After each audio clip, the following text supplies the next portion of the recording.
The widow of a former Alvin ISD principal who died of COVID-19 in 2020 is asking the district not to name a new school after him. Yeah, she says the recognition is well-deserved, but says the district dishonored him. ABC 13's Courtney Carpenter is joining us live from Brazoria County to explain this one for us. Courtney? Yeah, Chauncey and Mara, we are here not far off Highway 288. You might see some construction going on. This is where Alvin ISD planned to build LeRoy Castro Junior High School, but his widow, who I spoke to today, says, yeah, she does not want that to happen, not after how the district treated her husband when he passed away during his 14th year with the district.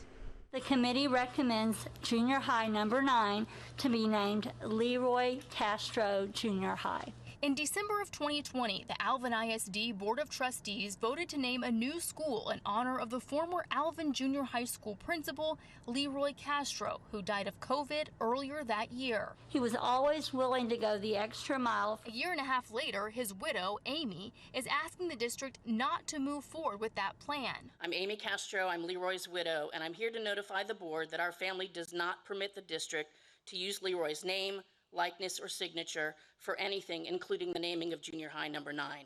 Amy says LeRoy was worried about COVID going into the 2020 school year and even added additional life insurance because of it. He was quite convinced that he was going to end up getting COVID because of the way that the district was administering their mask policy. Amy says LeRoy was diagnosed with COVID on October 5th.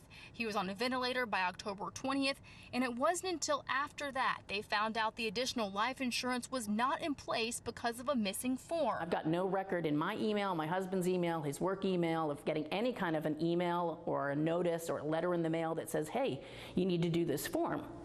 And that's when I was told, you know, we don't babysit our employees. When Amy asked Alvin ISD about the lack of notification about the missing form, she says the district told her it would have showed up in the benefit system.